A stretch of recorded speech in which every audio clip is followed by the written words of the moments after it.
할렐루야. 우리 서로의 얼굴을 마주하며 인사하도록 하겠습니다. 하나님의 평화가 당신과 함께하기를 원합니다.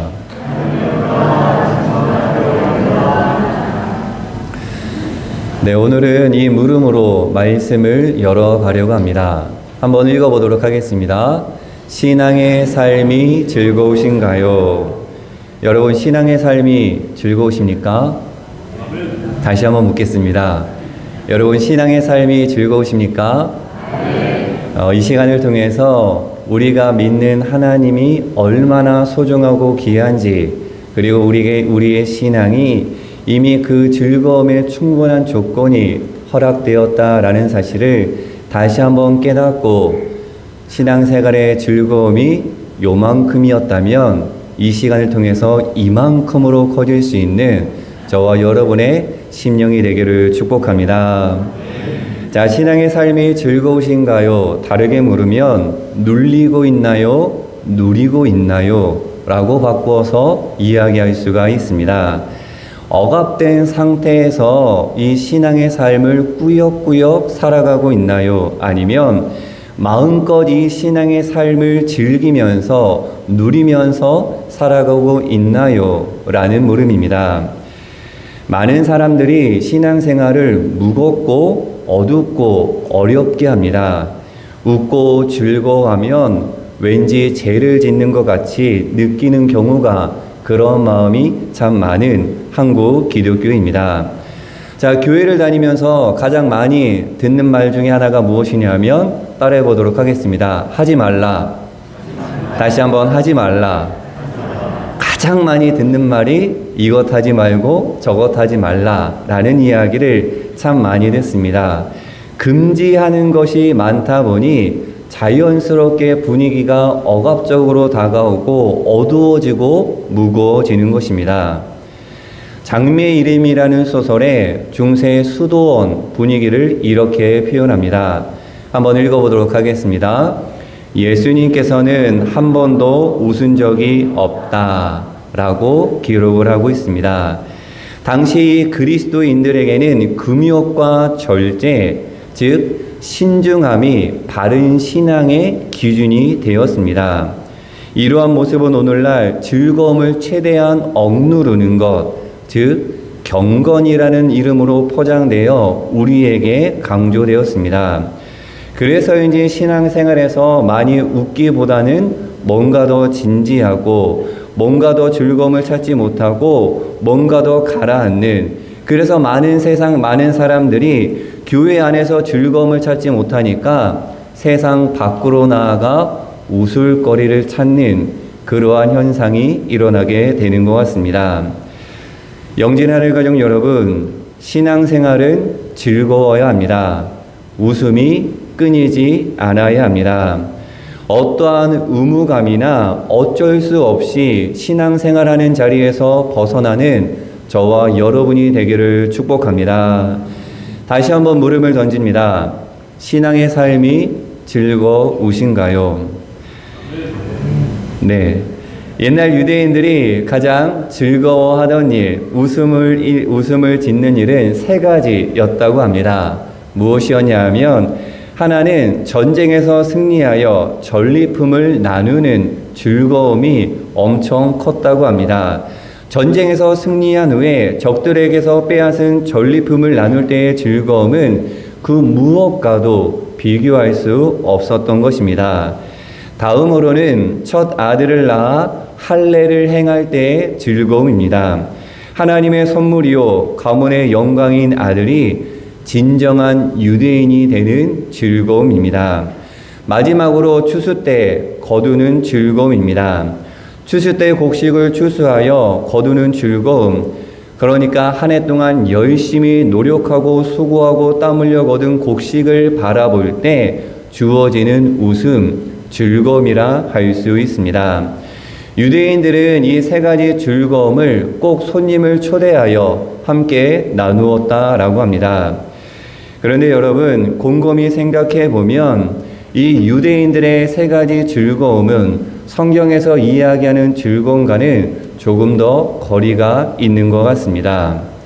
자, 포스터를 하나 보도록 하겠습니다. 여러분, 인생은 아름다워 영화 보셨나요? 네, 나중에 기회가 되면 우리가 함께 봤으면 좋겠습니다. 인생은 아름다워라는 이탈리아 영화입니다. 아주 심각하고 고통스러운 인생의 비극을 희극으로 표현한 여러 가지 의미를 담고 있는 그러한 영화입니다. 자, 그 내용을 잠깐 살펴보면 2차 세계대전 당시 1938년 이탈리아 토스카니 지방에서 일어난 일이었습니다. 유대인 기도와 아들 조수아가 강제 수용소에 끌려가게 되자 아내인 도라가 자청에서 수용소로 함께 찾아가 생활을 하는 그러한 일화입니다. 이 강제 수용소라는 암울한 배경과는 다르게 이 영화의 분위기는 시종일관 밝고 즐겁고 심지어는 코미디를 보는 것과 같습니다. 아버지 기도는 아들 조수아가 이 수용소의 비극적이고 무시무시한 현실을 잘 이겨낼 수 있도록 분위기를 만들어 주었습니다. 기도는 아들에게 수용소 생활을 즐길 수 있도록 하나의 게임을 제안합니다. 울지 말 것. 여기서도 하지 말라고 하네요. 엄마 찾지 말 것. 간식 달라고 하지 말 것. 꼭꼭 숨어서 들키지 말 것을 해내면 점수를 주는 것입니다. 그래서 1000점을 먼저 얻는 자가 우승자고 그 우승자에게는 장난감 탱크가 아니라 진짜 탱크를 준다는 제안이었습니다. 아들이 힘든 수용소 생활을 재미있는 게임을 하듯 이겨낼 수 있도록 그 환경과 분위기를 만들어준 아버지 기도입니다. 이 영화를 감독하고 주연한 로베르토 베니니는 이렇게 이야기합니다. 함께 읽어보겠습니다. 웃음은 인간을 위기에서 구해내고 사물의 다른 면을 생각해 보도록 인도하는 위력을 가지고 있다. 아무리 좋지 않은 상황이라 할지라도 웃음으로 이겨내는 것이 인생을 즐겁게 누리는 최선의 방법이라고 이야기하고 있는 것이죠. 우리 옆 사람의 얼굴 한번 바라보도록 하겠습니다. 웃는 얼굴일까? 찡그는 얼굴일까? 한번 보면 좋을 것 같습니다. 자, 오늘을 살아가고 있는 힘들고 어려운 이 세상을 살아가고 있는 우리에게 깊은 감동을, 좋은 메시지를 전해주고 있는 영화입니다. 영진의 하늘 가족 여러분, 힘들고 어려울수록 웃음이 끊이지 않기를 축복합니다. 그런데 좋지 않은 이 환경을 즐김으로, 웃음으로 이겨내는 것 또한 이 성경에서 이야기하는 즐거움과는 조금 거리가 있는 것 같습니다. 자, 그럼 우리가 기억해야 할 성경에서 말하는 즐거움이란 무엇일까? 유대인의 즐거움, 인생은 아름다워에서 전하는 즐거움과는 다른 이 성경에서 말하는 즐거움은 무엇일까? 다음 성경 세 구절에서 우리는 확인할 수가 있습니다. 한 구절 한 구절 마음을 담아 읽으면서 고백해 보도록 하겠습니다. 함께 읽겠습니다. 그러나 주님을 찾는 모든 사람은 주님 때문에 기뻐하고 즐거워할 것입니다. 주님께서 구원하여 주시기를 바라는 사람은 쉬지 않고 이르기를 주님은 위대하시다 할 것입니다.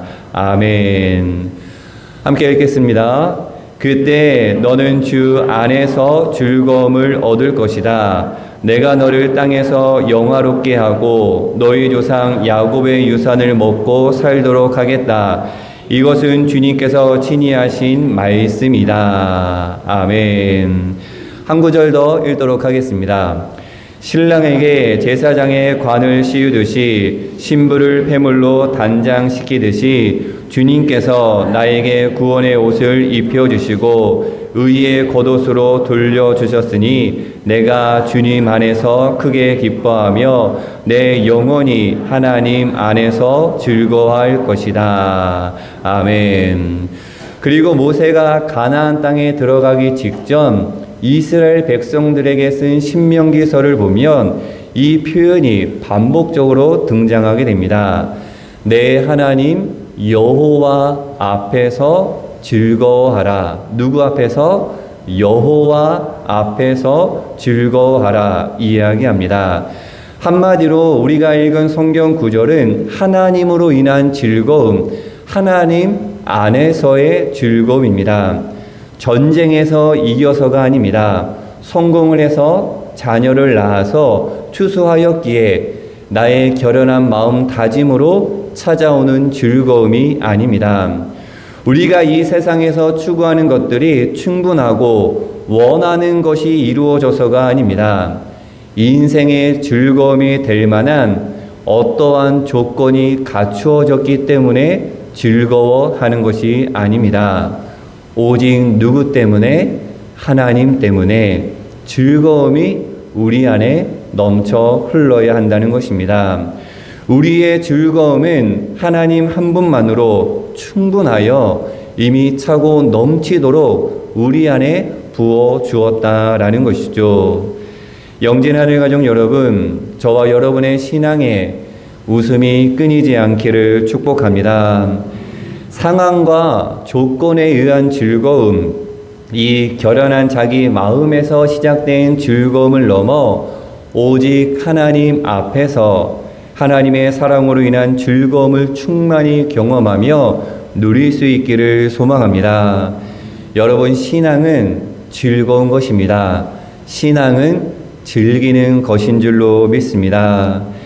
그렇다면 보이지 않는 하나님으로 인해 우리가 어찌하여 즐겁게 살아갈 수 있을까? 그리고 우리가 누릴 수 있는 즐거움은 어떠한 것일까? 오늘 본문을 통해 깨닫고 즐거움의 자리로 한 걸음 더 나아가려고 합니다. 사도 바울은 율법주의에 빠져 있는 로마 그리스도인들에게 하나님의 사랑으로 허락된 예수 그리스도, 즉 복음으로 의롭다함을 얻을 수 있다라고 이야기합니다.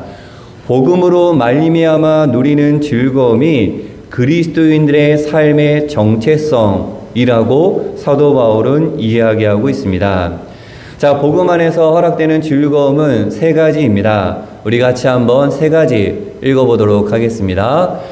화평의 즐거움, 소망의 즐거움, 환난 속 즐거움, 세 가지입니다.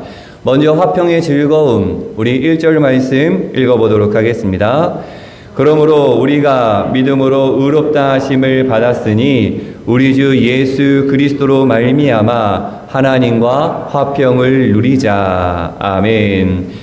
예수 그리스도를 통해 어그러졌던 하나님과의 관계가 회복되었습니다.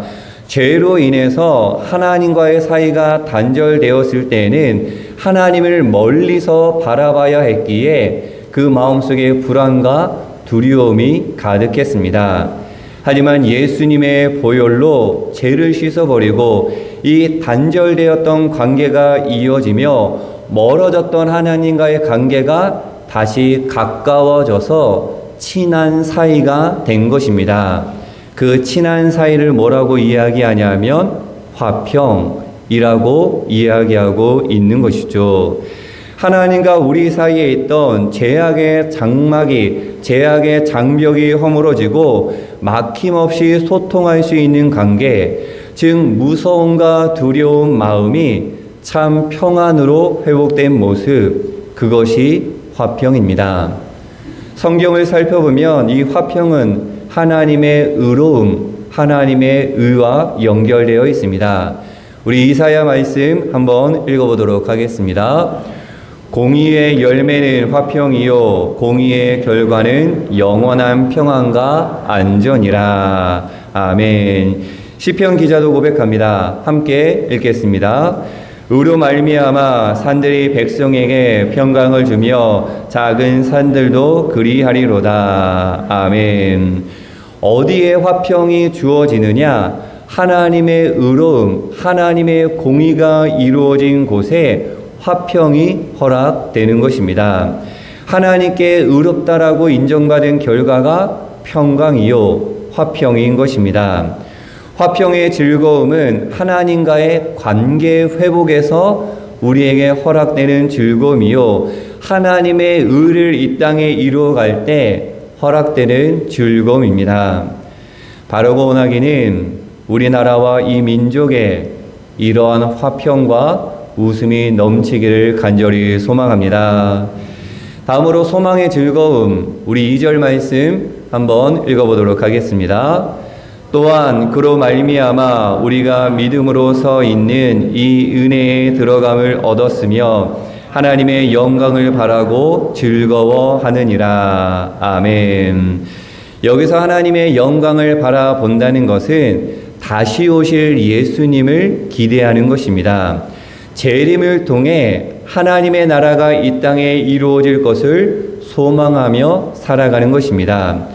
예수님께서 부활하시고 승천하실 때 흰옷 입은 두 사람이 제자들에게 이렇게 이야기합니다. 우리 사도행전 읽어보도록 하겠습니다.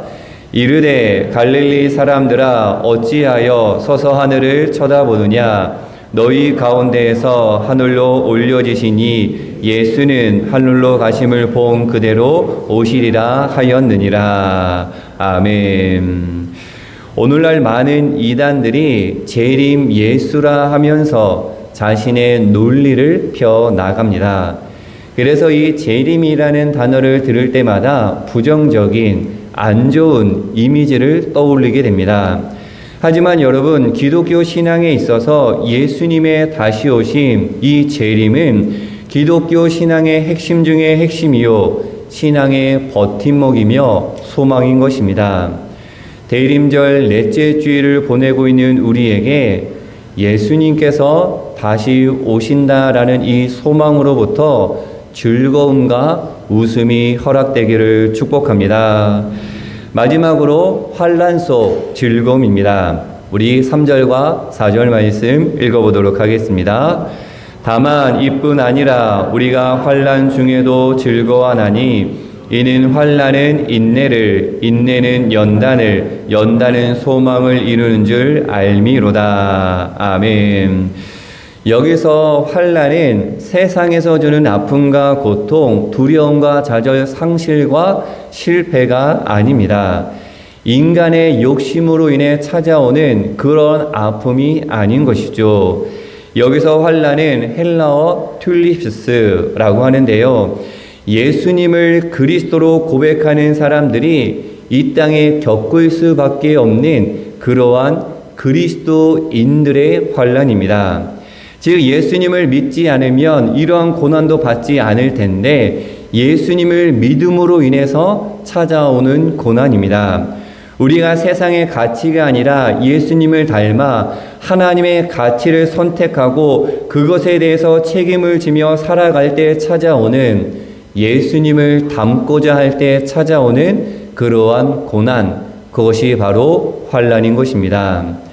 이 고난이 찾아올 때 나의 힘과 능력, 인내로는 한계가 있기에 예수님을 바라봐야 합니다. 예수님께서는 고난 뒤에 있을 영광을 바라보시고 십자가의 길을 걸어내셨습니다. 이 환난을 겪어내신 것입니다. 마찬가지입니다. 하나님 뒤에 있는 우리의 환난 뒤에 있는 하나님의 뜻, 하나님의 섭리를 우리는 바라봐야 합니다. 나아가 분명 선한 길로 인도하시는 그 하나님을 신뢰할 때 비로소 환난 속에서도 즐거움을 바라볼 수 있는 것이죠. 이러한 사람을 오늘 본문에서는 연단으로 표현하고 있습니다. 이 연단은 헬라어 도키메라고 하는데요. 성숙한 성품 그리고 증명된 성품입니다. 환난 속에 담겨진 이 하나님의 뜻을 바라보며 그 시간들, 그 어려움을 이겨내고 버텨내며 승리한 사람을 바로 도키메, 연단된 사람이라고 이야기하고 있습니다. 그리고 이 연단된 사람에게는 자연스럽게 소망이 이루어진다라고 성경은 우리에게 이야기하고 있습니다. 영진하늘 가족 여러분, 하나님을 믿기에 나에게 찾아오는 환난 앞에 좌절하지 마시고 환난 속에 담긴 하나님의 뜻, 하나님의 마음, 하나님의 섭리를 바라보며 끝까지 승리할 수 있는 저와 여러분, 우리 영진교회가 되기를 간절히 소망합니다. 말씀을 정리하며 서두에 던졌던 물음을 다시 던져보려고 합니다. 신앙의 삶이 즐거우신가요? 왜 즐거우신지 오늘의 말씀을 통하여 다시 한번 그 즐거움이 커지기를 간절히 축복합니다. 영진의 하늘가족 여러분, 신앙은 즐거운 것입니다. 즐기는 것입니다. 신앙은 나를 살리는 것이요 주변 사람을 살리는 것이 신앙인 줄로 믿습니다. 신앙의 즐거움을 누리는 사람은 그 기초를 어디에 두었느냐? 예수 그리스도 복음에 둔 사람이요 복음을 붙잡은 사람인 줄로 믿습니다. 예수 그리스도 기초 위에 세워진 사람에게 허락되는 세 가지 즐거움, 우리 다시 한번 읽어보면서 나의 즐거움으로 고백하길 원합니다. 화평의 즐거움, 소망의 즐거움, 환난 속 즐거움. 이 세 가지 즐거움이 여러분에게 허락되기를 축복합니다. 사랑하는 영진 하늘가족 여러분, 저와 여러분에게 이러한 즐거움이 충만히 채워져 주변 사람들에게 흘려 보낼 수 있기를 원합니다. 예수 그리스도를 붙잡을 때 비로소 허락되는 신앙의 참된 즐거움을 누릴 수 있기를 축복합니다. 우리의 신앙이 눌리는 신앙이 아니라 누리는 신앙이 되기를 간절히 소망합니다. 다시 오실 예수님을 기다리며 사는 우리 모두의 신앙이 즐겁게 예수님의 탄생을 축하하고 재림하실 예수님을 소망과 즐거움으로 기다릴 수 있는 저와 여러분의 즐거운 신앙이 되기를 예수님의 이름으로 간절히 축원합니다. 함께 기도하도록 하겠습니다. 사랑의 하나님, 웃을 일이 많지 않은 오늘날 영원히 변치 않은 예수님을 붙잡고 웃을 수 있는 우리 모두가 되게 하여 주시옵소서. 세상의 즐거움이 아니라 나의 마음에서 시작되는 즐거움이 아니라 예수님으로 인한 예수님으로 허락된 즐거움을 깨닫고 누릴 수 있는 영진 하늘가족들이 되게 하여 주옵소서. 화평의 즐거움, 소망의 즐거움, 환난 속 즐거움을 누리며 감사 고백하는 우리 모두가 되게 하옵소서. 눌리며 억압되며 신앙생활하는 것이 아니라 즐겁게 누리며 기뻐하며 웃으며 감사하며 신앙생활하는 우리 모두가 되게 하여 주시옵소서.